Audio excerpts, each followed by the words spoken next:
Hello दोस्तों, स्वागत है आपके अपने YouTube channel Shri Bihari inter college Peshara Jaunpur. मैं उदयराज चौहान कक्षा 10 का रसायन विज्ञान आज पढ़ाने जा रहा हूँ।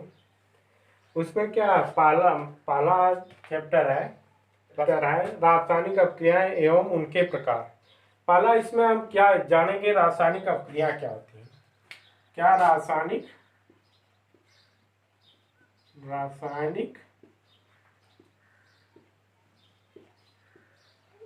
अभिक्रियाएं। रासायनिक अपक्रिया रासायनिक अपक्रिया केमिकल रिएक्शन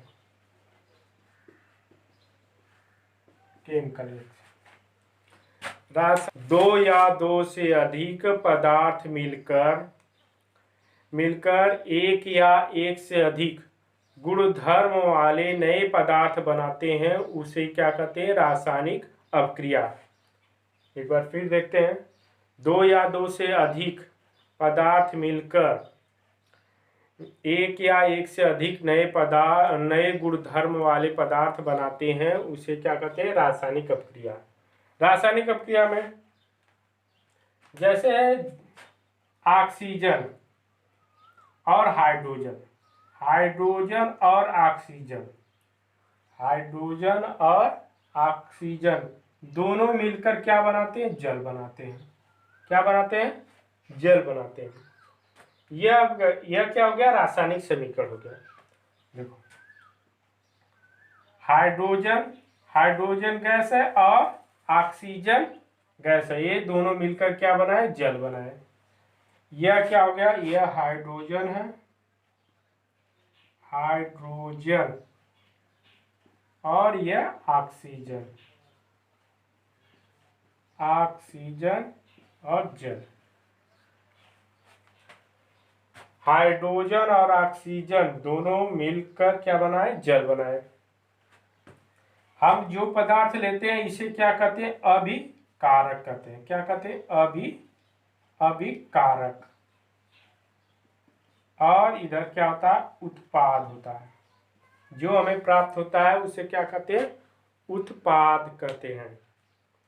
हाइड्रोजन और ऑक्सीजन मिलकर क्या बनाते हैं, जल बनाते हैं। जो हमें पदार्थ होता है, अब जो हम पहले लेते हैं वह अभिकारक कहलाता है, जो हमें प्राप्त होता है उसे क्या कहते हैं, उत्पाद कहते हैं।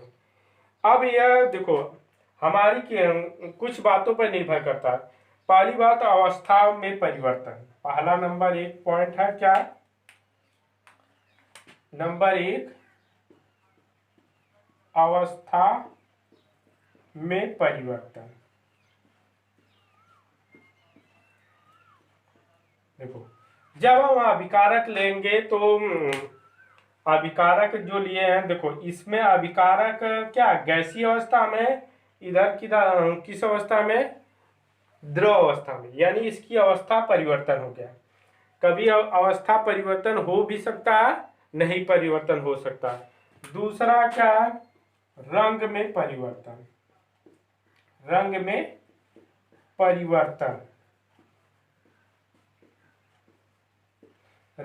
परिवर्तन हो सकता है या नहीं हो सकता है, यानी परिवर्तन हो भी सकता है, नहीं हो सकता। जब रासायनिक अपक्रिया होती है तो इनमें क्या होता है, अवस्था में परिवर्तन, किसी न किसी एक में परिवर्तन आ जाएगा, या परिवर्तन कुछ में परिवर्तन आता है, कुछ में नहीं आता है।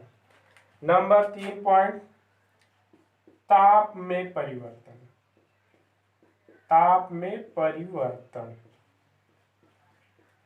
देखो, ताप, पहले ताप इसका ताप कम भी हो सकता है। जैसे हमें अभिकारक जो लिए हैं उसका ताप कुछ और है, बाद में क्या हुआ, जब उत्पाद प्राप्त हुआ तो उसका ताप कुछ और हो जाएगा, या नहीं परिवर्तन हो सकता, या कम हो जाए या बढ़ जाए, यानी ताप में परिवर्तन। यानी यहाँ पर इसका ताप कुछ है, यहाँ पर उत्पाद बना तो उसका कुछ हो गया, या वह सामान्य अवस्था में ही हो। यही कुछ पॉइंट है इसके। अब रासायनिक अपक्रिया में हमें जो अवस्था में परिवर्तन हो सकता है, रंग में परिवर्तन हो सकता है, ताप में परिवर्तन हो सकता है या नहीं हो सकता। अब हम चलते हैं नेक्स्ट शेड्यूल पर।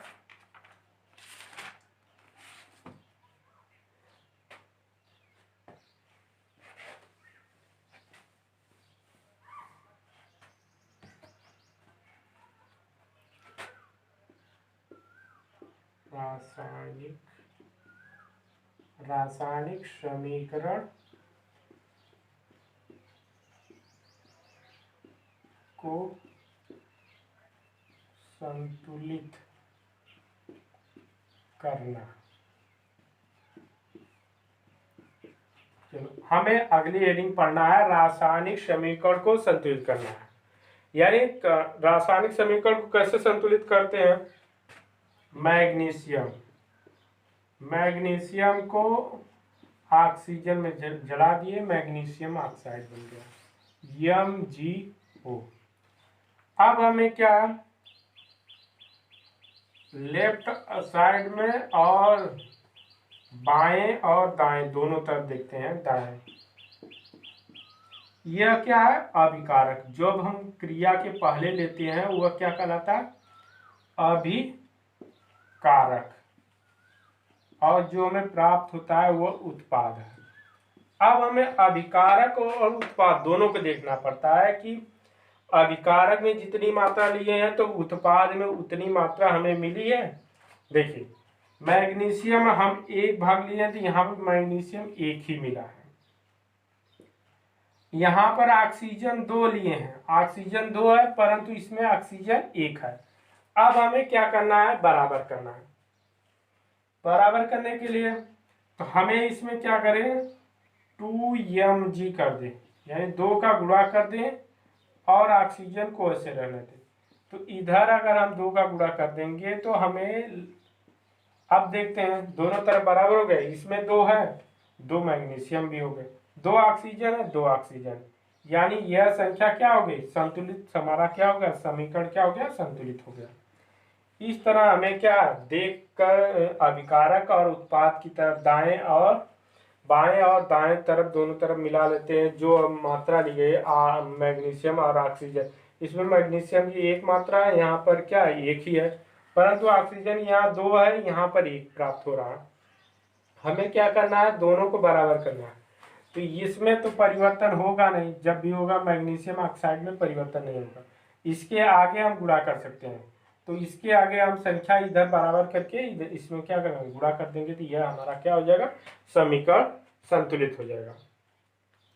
अब यह हमारा रासायनिक समीकरण संतुलित हो गया। अब इस तरह बहुत सारे एग्जाम्पल है, हमें करके बुक से अपना कर लेना। न समझ में आया तो एक बार फिर। अब रासायनिक समीकरण के प्रकार, अब हमें नेक्स्ट पढ़ना है रासायनिक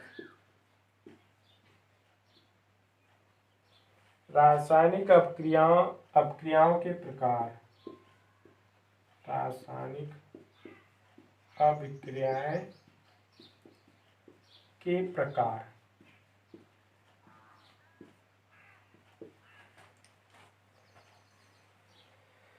रासायनिक अपक्रिया निम्नलिखित प्रकार की होती हैं। रासायनिक अपक्रिया क्या होती है, निम्नलिखित प्रकार की होती है।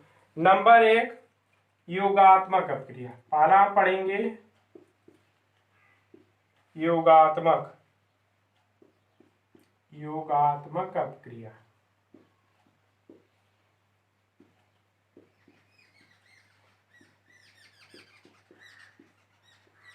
देखो योगात्मक अपक्रिया, हमें नंबर 1 रासायनिक अपक्रियाओं के प्रकार में नंबर 1 निम्नलिखित प्रकार के होते हैं। नंबर 1 पढ़ना है योगात्मक अपक्रिया।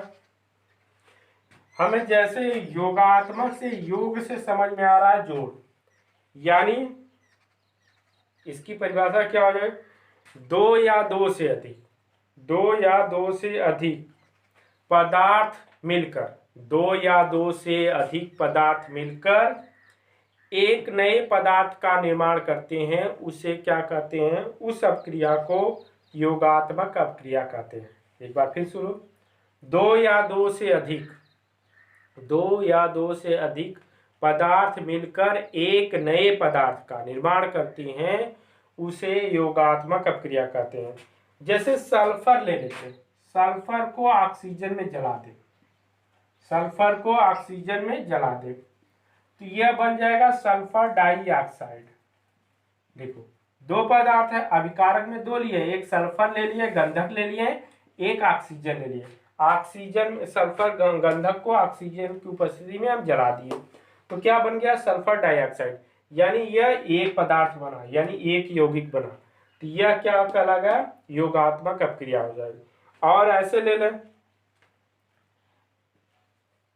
कैल्शियम ऑक्साइड, बिना बुझा हुआ चूना, बिना बुझा हुआ चूना को जल में डाल दें, बिना बुझा हुआ चूना को क्या करें जल में डाल दें, यह बुझा हुआ चूना प्राप्त हो जाएगा। हमें क्या हो जाएगा कैल्शियम हाइड्रोक्साइड, कैल्शियम हाइड्रोक्साइड।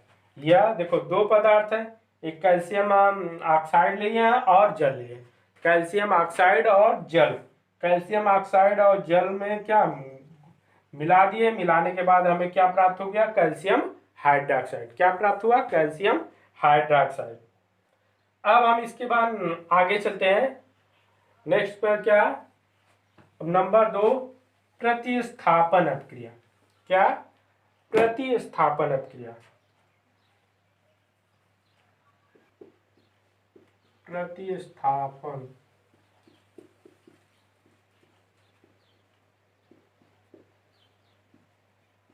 अपक्रिया।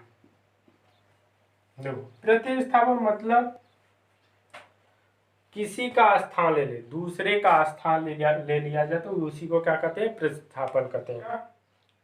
वे अपक्रियाएं जिनमें किसी परमाणु या परमाणुओं के समूह के स्थान पर दूसरा परमाणु या परमाणुओं का समूह आ जाता है उसे प्रतिस्थापन अपक्रिया कहते हैं। एक बार फिर देखो, वे अपक्रियाएं किसी यौगिक के अणु, किसी यौगिक के अणु एक परमाणु या परमाणुओं के समूह के स्थान पर दूसरा परमाणु या दूसरे परमाणुओं का समूह आ जाता है उसे क्या कहते हैं प्रतिस्थापन अपक्रिया। देख लो एग्जाम्पल, जैसे कॉपर सल्फेट है CuSO4 है, हमें क्या आयरन इसमें डाल देते हैं, एक दूसरा परमाणु क्या डाल देते हैं कॉपर सल्फेट का विलयन ले लेते हैं, उसमें आयरन की राड डाल लेते हैं। आयरन की राड क्या करेगा कॉपर को क्या करेगा प्रतिस्थापित कर देगा, यानी कॉपर को हटाकर वो अपना स्थान ले लेगा FeSO4 और कॉपर क्या हो जाएगा मुक्त हो जाएगा। कॉपर सल्फेट की विलयन में हम क्या किए आयरन की राड डाल दें। जैसे डिफिनीशन में पढ़े हैं, वे अपक्रिया जिसमें किसी यौगिक के अणु किसी एक परमाणु या परमाणुओं के समूह के स्थान पर कोई दूसरा परमाणु या परमाणुओं का समूह आ जाता है उसे क्या कहते हैं प्रतिस्थापन अपक्रिया। उसी प्रकार देख लो, इसमें यह दूसरा एक यौगिक है, इसमें आयरन की राड डाल दिया, आयरन क्या किया कॉपर को प्रतिस्थापित कर दिया, यानी यह क्या किया परमाणु को क्या कर दिया प्रतिस्थापित कर दिया। इसी प्रकार हम मेथेन ले लेते हैं, मेथेन CH4 और क्लोरीन गैस, मेथेन पर क्लोरीन गैस प्रोवाइड कर दिए तो यह क्या किया क्लोरीन हमेशा हाइड्रोजन को प्रतिस्थापित करता गया, हाइड्रोजन को हटाता गया। यह देखिए यह हाइड्रोजन तब तक क्रिया ये चलती रहेगी जब तक यह क्या हो हाइड्रोजन को पूर्ण रूप से हटा न ले। CH3Cl मेथिल क्लोराइड हो जाएगा, फिर क्लोरीन से क्रिया करेंगे मेथिल डाइक्लोराइड हो जाएगा और हाइड्रोक्लोरिक बनेगा। फिर CH2Cl2 क्लोरीन गैस प्रोवाइड करेंगे तो CHCl3HCl यह बना लेगा क्लोरोफार्म। अब क्लोरोफार्म पर फिर हम क्या करें क्लोरीन से क्रिया करा दें, क्लोरीन से क्रिया करा देंगे तो यह बन जाएगा CCl4 कार्बन टेट्रा क्लोराइड और हाइड्रोक्लोरिक अम्ल। या देखिए अब इसके बाद क्रिया नहीं क्लोरीन से करेगा, क्योंकि हाइड्रोजन को जब तक ये प्रतिस्थापित क्लोरीन नहीं कर लेगा तब तक यह क्रिया चलती रहती है, और जब तक यह जब हट जाएगा उसके बाद यह क्या होगा, क्लोरीन से क्रिया नहीं करेगा। यह हो गया हमारा, क्या हो गया, प्रतिस्थापन क्रिया। अब हम इसके बाद नेक्स्ट पढ़ेंगे अनुत्क्रमणीय क्रिया। अनुत्क्रमणी अनुक्रमणी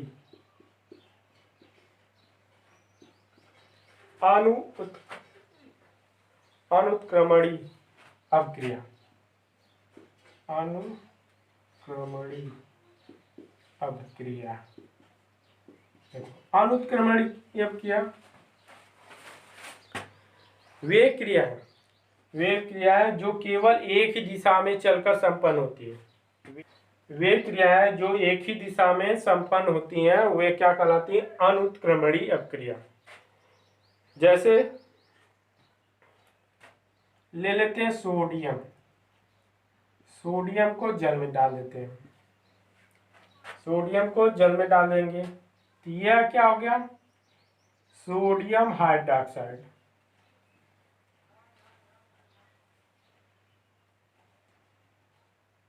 सोडियम हाइड्रोक्साइड प्लस हाइड्रोजन क्या होगा, हाइड्रोजन।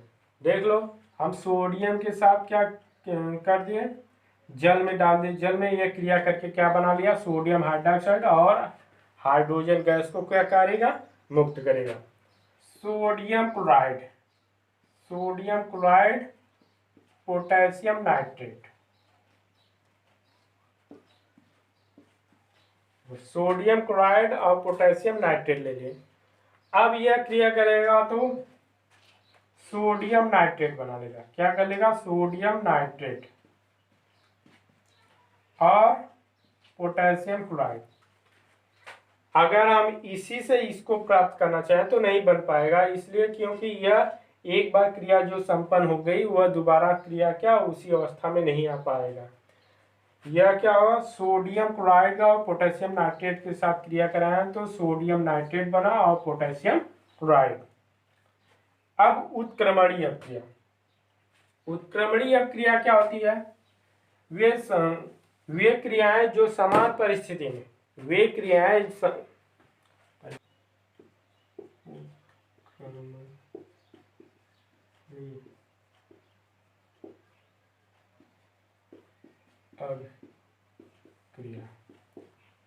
उत्क्रमणीय वे अपक्रिया जो समान परिस्थिति में दोनों दिशाओं में चल सकती हैं उसे उत्क्रमणीय अपक्रिया कहते हैं। उत्क्रमणीय अपक्रिया एक बार फिर से सुन लो, वे अपक्रिया जो समान परिस्थिति में दोनों दिशाओं में चल सकती है उसे उत्क्रमणीय अपक्रिया कहते हैं।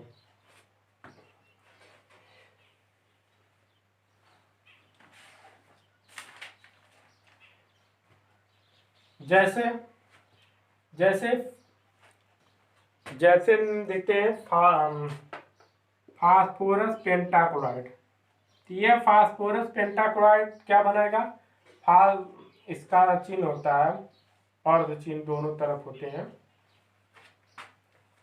ये इस तरह हम दिखाते हैं। अनुत्क्रमणीय अपक्रिया को एक तीर से दिखाते हैं, एक तरफ रहेगा, इसमें दोनों तरफ अर्ध रहेंगे। तो यह फास्फोरस पेंटाक्लोराइड को फास्फोरस ट्राइक्लोराइड और प्लस क्लोरीन गैस, यानी यह क्या, हम फास्फोरस ट्राइक्लोराइड पर क्लोरीन का प्रभावित कर रहे हैं, फास्फोरस पेंटाक्लोराइड बन जाएगा। उसी ताप पर हम अगर फास्फोरस पेंटाक्लोराइड पर करेंगे तो फास्फोरस ट्राइक्लोराइड बन जाएगा। और हाइड्रोजन गैस और आयोडीन गैस ले लेते हैं, तो यह क्या बना लेगा, हाइड्रोजन आयोडाइड, क्या बना लेगा, हाइड्रोजन आयोडाइड। यह भी क्रिया कराएंगे तो हाइड्रोजन आयोडाइड का क्रिया करेंगे तो हाइड्रोजन और आयोडीन बनता है। अब अगली नेक्स्ट हेडिंग है अपघटन। अपघटन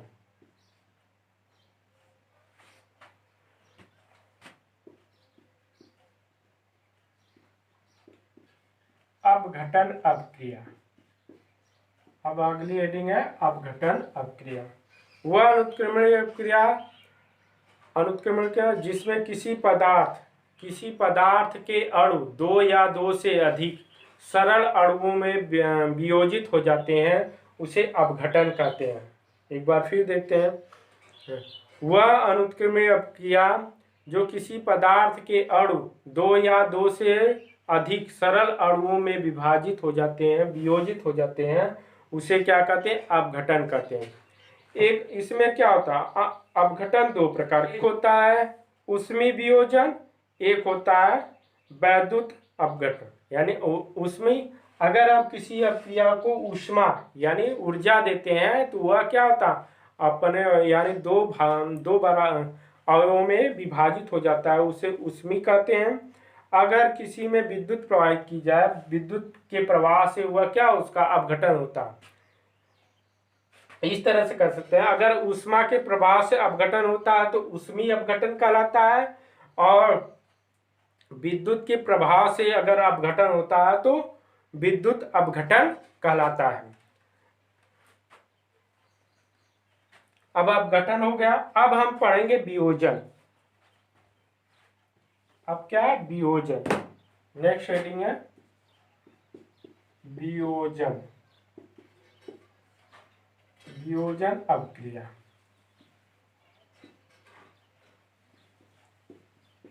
क्रिया वह उत्क्रमणीय अपक्रिया जो किसी पदार्थ के अणु दो या दो से अधिक पदार्थों में वियोजित हो जाते हैं, वियोजन अपक्रिया कहलाता है। वह उत्क्रमणीय अपक्रिया दो या दो से अधिक पदार्थों में वियोजित हो जाते हैं, उसमें वियोजित हो जाते हैं, वियोजन अपक्रिया कहलाते हैं। देखो वियोजन अपक्रिया में जैसे हम ले लेते हैं, अभी पीछे बताया फास्फोरस पेंटाक्लोराइड, यह भी क्या होता है? वियोजित हो रहा है, यानी दो भागों में टूट रहा है, PCl3 और Cl2। और इसी प्रकार हाइड्रोजन आयोडाइड का ले लेते हैं, तो यह भी क्या बनाएगा? हाइड्रोजन और आयोडीन में क्या हो जाता है?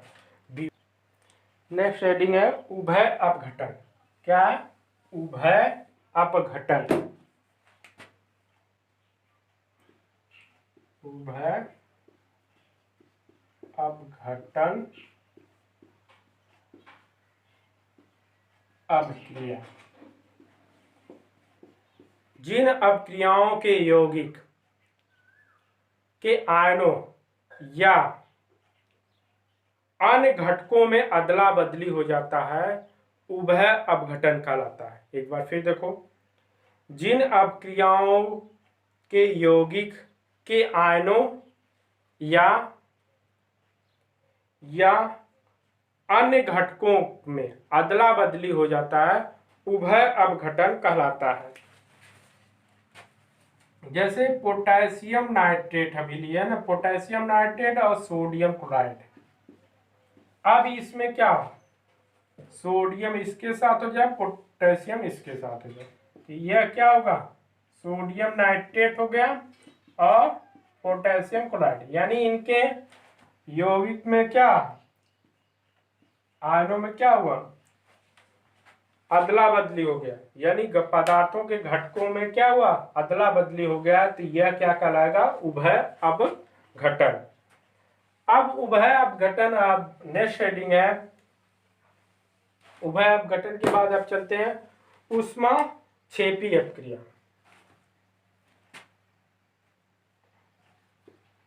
ऊष्मा क्षेपी अपक्रिया।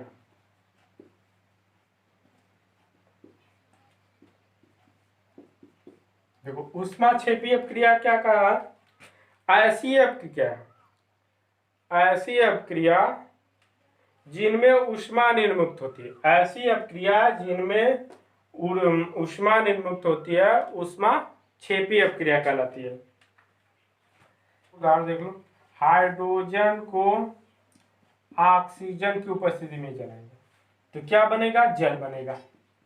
जल बनेगा और प्लस हमें क्या ऊर्जा निकलेगी। ऊर्जा कितने निकलेगी? 136 किलो कैलोरी, लगभग 136 किलो कैलोरी। हम हाइड्रोजन को ऑक्सीजन के साथ क्या हो जला रहे हैं, ऑक्सीजन बिना ये जलेगा नहीं, तो जलेगा तो क्या निकल रहा है? ऊर्जा निकल रही है। तो हमें कितनी कैलोरी ऊष्मा निकल रही है? 136 किलो कैलोरी। अगर हम कार्बन ले लेते हैं, कार्बन को भी जलाते हैं, यानी लकड़ी, जैसे कार्बन में क्या हो, लकड़ी आ जाए, तो यह क्या जलाएंगे तो क्या होगा? कार्बन डाइऑक्साइड बनेगा। कार्बन डाइऑक्साइड बनेगा और 94 किलो कैलोरी ऊर्जा हमें निकलेगी। यह क्या होगा? ऊष्मा ऊष्माक्षेपी अपक्रिया। इसको डेल्टा एच बराबर लिखते हैं -94 किलो कैलोरी। इससे क्या है? ऊर्जा निकल रही है। अब नेक्स्ट हेडिंग पर ऊष्मा शोषी अपक्रिया।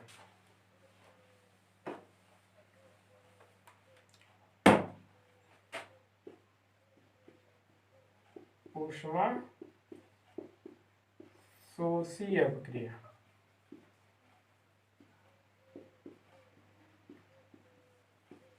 ऊष्मा शोषी अपक्रिया ऐसी अपक्रिया जिसमें ऊष्मा का अवशोषण होता है, उसे ऊष्मा शोषी अपक्रिया कहते हैं। यानी हमें क्या क्रिया कराने के लिए क्या देना पड़ा है? ऊष्मा देना पड़ा है, यानी ऊर्जा देनी पड़ रही है, तब वह क्रिया हो रही है, तो वह क्या कहलाएगा? ऊष्मा शोषी अपक्रिया। जैसे हमें क्या, नाइट्रोजन और ऑक्सीजन, इन दोनों से क्रिया करने पे नाइट्रिक ऑक्साइड बनेगा। क्या बनेगा? नाइट्रिक ऑक्साइड बनेगा। और यह क्रिया कराने के लिए हमें 42 किलो कैलोरी क्या हुआ? ऊर्जा देना पड़ा। इसको ऊर्जा देना पड़ा, तो यह क्या हुआ? नाइट्रिक ऑक्साइड में नाइट्रिक ऑक्साइड बनाया। नहीं ऊर्जा देंगे तो यह क्या होगा? क्रिया नहीं करेगी। तो यह क्या, इसलिए क्या है, हमें ऊर्जा देना पड़ा, यानी उस ऊर्जा क्या अवशोषित करा, तो यह ऊष्मा शोषी अपक्रिया कहलाएगा। आज की वीडियो आप लोगों को अच्छा लगा हो तो शेयर, कमेंट अवश्य करें। धन्यवाद।